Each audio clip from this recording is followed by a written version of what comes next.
Nós saudamos a todos com a paz do Senhor Jesus. Nós convidamos aos irmãos, aqueles que puderem nesse momento estar de pé, para que possamos fazer a leitura da palavra de Deus, que está no Evangelho segundo Marcos, no capítulo 11, e nós vamos ler a partir do primeiro versículo. Diz assim, irmãos, a palavra de Deus.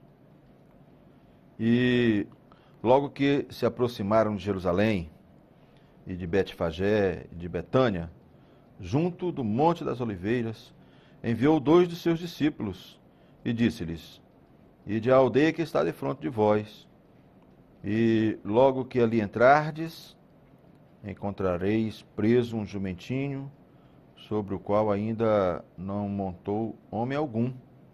Soltai-o e trazei-mo. E se alguém vos disser: Por que fazer isso? Dizei-lhes que o Senhor precisa dele e logo o deixará trazer para aqui. E foram e encontraram o jumentinho preso fora da porta, entre 2 caminhos, e o soltaram. E alguns dos que ali estavam lhes disseram: Que fazeis soltando o jumentinho? Eles, porém, disseram-lhe como Jesus lhes tinha mandado, e deixaram-nos ir. E levaram o jumentinho a Jesus, e lançaram sobre ele os seus vestidos, e assentou-se sobre ele. Louvado seja o nome do Senhor Jesus. Nós glorificamos, Senhor, o teu nome. Nós te bendizemos, ó Deus, pelos louvores a ti entoados, Senhor, pela leitura da tua palavra. E pedimos agora, fala aos nossos corações, aplica a tua revelação, pois assim oramos em nome de Jesus. Amém, Senhor. Convido a igreja então a sentar-se. Meus irmãos, nós temos entendido, dia após dia, nas nossas experiências com o Senhor, nós temos entendido a respeito desse grande projeto de salvação. Temos entendido que o homem, ele foi inserido nesse projeto porque Deus amou as nossas vidas a ponto de dar o seu único filho, para que nós pudéssemos ser alcançados pela graça do Senhor, pela bênção da salvação. Entendemos que o homem, ele hoje faz parte desse projeto, porque aprove ao Senhor nos aceitar, com todos os nossos erros, nossas falhas, mas Deus, ele não olhou para nós segundo os nossos erros ou nossas falhas. Não. Deus, na verdade, ele olhou primeiramente para o sacrifício de Jesus. E por isso hoje nós estamos na presença do Senhor. Não somos dignos nem mesmo de estar nesse lugar, mas o Senhor nos tornou digno de entrar nesse lugar, para a adoração do seu nome, para reconhecermos que só Ele é dono de todas as coisas. Só Ele pode nos salvar. Só Ele tem o governo de todas as coisas. E por isso nós estamos aqui, para a honra, para a glória do nome do Senhor, para a glorificação do nome do Senhor, porque a palavra nos diz que nós fomos feitos para o louvor do Senhor. E temos então diante de Deus uma grande bênção. A grande bênção é chegarmos nesse lugar e sabermos que, assim como naqueles dias em que Jesus esteve no nosso meio ali, como homem, ele trouxe tantas coisas maravilhosas. E lamentamos muitas vezes porque muitos da sua época rejeitaram aquilo que o Senhor trouxe para aqueles dias, estiveram com Jesus, a salvação lado a lado. Mas a profecia para as nossas vidas já existia. E Deus ali, ele, na vida do seu Filho, essa profecia ela se cumpre nas nossas vidas. A profecia de que nós seríamos alcançados. O profeta João fala sobre isso, sobre a rejeição de um povo e a aceitação de outro. Através da mulher samaritana, ele também fala a respeito desse momento em que hoje nós estamos vivendo, em que chegariam dias em que os verdadeiros adoradores adorariam o Pai em espírito e em verdade. E nós adoramos ao Senhor, aquele que nós nunca vimos com os nossos olhos humanos, mas temos visto com os olhos da fé. Temos visto com os olhos espirituais. E sabemos que o Senhor que operou no passado é o mesmo Senhor que está hoje nesse lugar. E que Ele está aqui, como naqueles dias ali, em que Ele se aproximava de Jerusalém, de Betfagé. Ele hoje tem se aproximado desse lugar, Porque aqui é a casa de Deus, aqui é o templo, como corpo de Cristo, para adorarmos ao nome do Senhor. E ele se aproxima agora desse lugar, ele está presente nesse lugar justamente para nos fazer entender uma coisa, de que ele é o Rei dos Reis e Senhor dos Senhores. Ele é aquele que veio para abençoar as nossas vidas. Ele atendeu, na verdade, a nossa petição. Ele atendeu aquilo que é a necessidade do nosso coração. E ele agora, dentro daquilo que é a aproximação do Senhor para as nossas vidas, ele nos fez agora como servos seu, como ovelhas do seu pasto. E ele agora dá uma palavra, dentro do texto que nós acabamos de ler, para os seus e de aldeia que está de frente de vós. E ali eles teriam que ir àquela aldeia, eles encontrariam ali um jumentinho, qual era a condição do jumentinho? Ele estava preso, fora da porta, entre dois caminhos. Ele disse, olha, soltai-o e trazei-mo. A condição daqueles discípulos, eram os 2 discípulos em que o Senhor enviou naquele momento para que eles pudessem ir à aldeia que estava de frente deles. Meus irmãos, a igreja hoje ela tem esse papel. O papel da evangelização. É na comunhão que nós vamos à aldeia que está de frente de nós. Nós temos uma grande aldeia, nós temos um mundo à nossa frente, em que nós precisamos agora, depois de recebermos a salvação, darmos agora de graça aquilo que recebemos de graça, porque o sacrifício, na verdade, nós não fazemos porque Jesus já fez por nós na cruz do Calvário. E agora nós nos lançamos agora diante dessa aldeia, por uma revelação do Senhor, por uma direção do Senhor, para que nós possamos fazer com que aqueles que estão nesse mundo possam ouvir a palavra de Deus e recebam a mesma bênção que nós. Talvez a expressão aqui da palavra como jumentinho. Um dia, todos nós fomos essa figura desse jumentinho. Talvez você que entre hoje nesse lugar, a figura hoje do animal tão desprezível. Hoje o animal em que você olha não tem valor algum, e algum tempo atrás até tinha, mas hoje já não tem mais. Talvez você não tenha esse valor para o mundo. Talvez você seja esse animal que não tenha esse valor para o mundo, mas você tem para Deus. Deus ama as nossas vidas. Nós somos desprezados muitas vezes pelo mundo, mas nós somos valorizados por Deus. E a condição daquele jumentinho talvez tenha sido a condição de alguns que estão aqui essa noite. Talvez você um dia passou por essa mesma situação. Talvez um dia você ouviu a palavra de Deus através de um servo em que o Senhor enviou até você para te levar a mensagem de salvação. E a condição que você se encontrava era essa, preso. Preso a quem? Preso ao mundo, preso ao pecado. Porque muitas vezes nós temos o conceito de que nós temos uma grande liberdade. Não temos. O povo, quando estava lá no Egito, eles eram cativos, eles estavam num grande cativeiro. E há uma diferença, na verdade, de cativeiro para prisão. O cativeiro é um espaço muito maior, em que a pessoa tem sensação de liberdade. O homem que está nesse mundo, ele tem essa sensação de liberdade, mas existem limites para ele. Ele não pode passar daquele limite que já está estabelecido, muitas vezes, por aquele que o aprisionou. Ele sabe que ele não pode sair daquele limite. O preso não, ele tem um espaço mais limitado.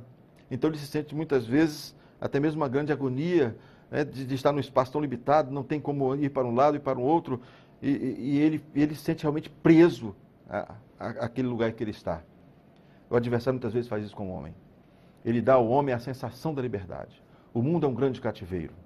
O mundo, ele está aí com as suas vitrines, com tudo aquilo que tem para chamar o homem, com seus chamariz, com aquilo que muitas vezes prende o homem ao pecado, a tantas coisas.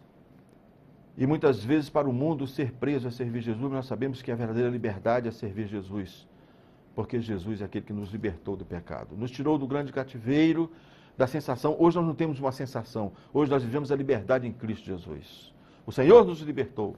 O Senhor libertou a mim e libertou a você. E a primeira condição que Ele trouxe nas nossas vidas foi nos livrar das prisões desse mundo, que aparentemente nós éramos livres, achávamos que fazíamos o que queríamos. Talvez você que entrou aqui hoje nesse lugar, você tenha entrado com essa sensação de que você é livre, mas saiba que na verdade você está preso. Agora você vai viver, a partir desse momento, uma verdadeira liberdade. É saber que Jesus, Ele não nos prende a Ele. Muito pelo contrário, Ele nos dá o livre-arbítrio para servirmos ou não ao Senhor. Esse é o verdadeiro Senhor. Não é aquele que impõe para nós condições. Muito pelo contrário, Ele nos deixa livre para escolher. Fizemos a boa escolha, escolhemos hoje servir ao Senhor. Então essa condição era a condição daquele que estava preso, os jumentinhos, os discípulos foram lá, encontraram ele preso, encontraram na segunda condição, fora da porta. O homem que não tem Jesus está fora da porta. E nessa noite, o que o Senhor quer para nós é nos fazer entrar pela porta, passar pela porta que é Jesus.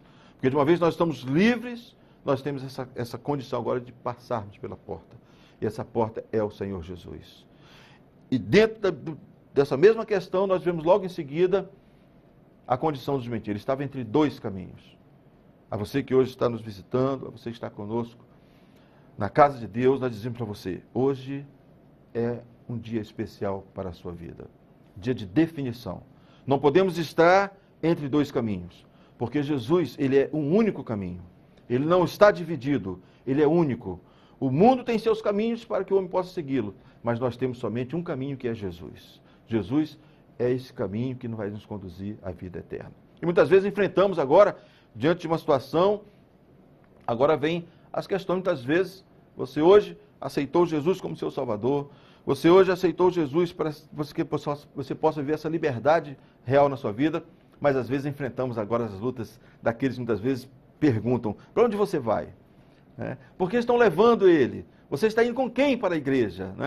E os discípulos, a igreja, a oração da igreja, ela serviu para libertar você, que está hoje conosco, e também aqueles que vão muitas vezes estar à sua volta com seus parentes, que não entendem ainda o projeto de salvação, mas que vão estar também um dia conosco, porque a palavra do Senhor era soltai-o e deixai-o ir, trazei-mo a mim. E hoje você está aqui porque o Senhor deu essa ordem da eternidade para trazê-lo para a sua presença. E aqui, certamente, a glorificação do nome do Senhor, porque a igreja ela vai falar daquilo que o Senhor ordena para nós. Não, nós estamos levando porque o Senhor precisa dele. O Senhor mandou que fosse. Meus irmãos, há uma ordem do Senhor para a vida do homem. As barreiras são vencidas, são quebradas. As barreiras, não há limites para a operação do Espírito Santo. Não há limites para a operação do Senhor na nossa vida. Nós aprendemos diante de Deus que nós temos a eleição, dentro do projeto de salvação nós temos a eleição. Você foi eleito desde o ventre de sua mãe. Você nasceu já dentro desse projeto. Um dia como o dia de hoje, o primeiro ato da eleição é a soberania de Deus sobre a vida do homem.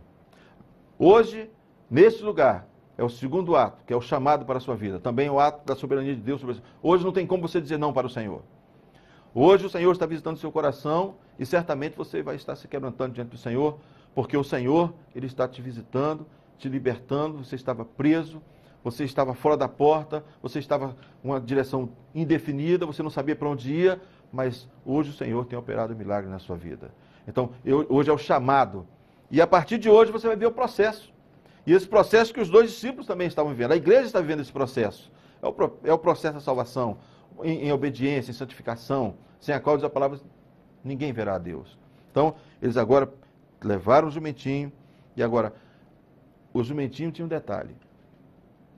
Homem algum ainda havia montado nele.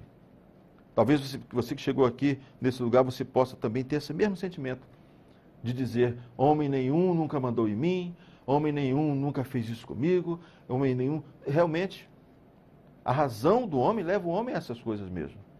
Mas a palavra diz que foi Jesus que montou no jumentinho.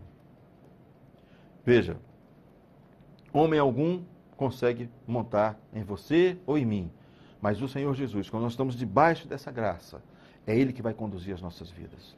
É Ele que vai colocar em nós a direção. Porque agora, não mais aquele homem com a sua razão, mas agora um homem que, transformado pelo poder de Deus, em que vai estar sendo conduzido pelo Senhor. Agora, vai estar debaixo da bênção do Senhor, rumando agora para a salvação. O Senhor quer isso para as nossas vidas. Ele não quer o homem na sua essência, na sua razão, mas Ele quer um homem obediente à sua palavra, na sua direção. E dentre tantas coisas, nós sabemos, Paulo diz assim, hoje não vivo mais eu, mas Cristo vive em mim. Cristo é a esperança da glória. Não é mais a minha mente, mas agora é a mente de Cristo. Então nós vivemos essa experiência da mente de Cristo. Nós vivemos a experiência de que o Senhor que governa as nossas vidas. A palavra diz assim, quando tu eras moço, te cingia-te a ti mesmo. Mas quando fores velho, ou te cingirá e te levará para um caminho que tu não queiras. Meus queridos, um dia nós nos cingimos. Nós éramos como esse jumentinho, nós éramos como esse homem na sua razão, nós nos dirigíamos, nós fazíamos o que queríamos, mas hoje nós temos o Espírito Santo. É o outro que nos cinge. É o Espírito Santo que vai nos cingir e levar muitas vezes para um caminho que nós não queremos, mas que é a vontade de Deus que tem que ser feita sobre as nossas vidas. Fica para nós então essa mensagem. Eu convido a igreja a colocar-se de pé nesta hora. Os irmãos vão encerrar nas suas igrejas, nesse momento em que os irmãos vão ter liberdade para encerrar, fazer a assistência aos nossos visitantes, e nós vamos aqui encerrar, fazer o encerramento local.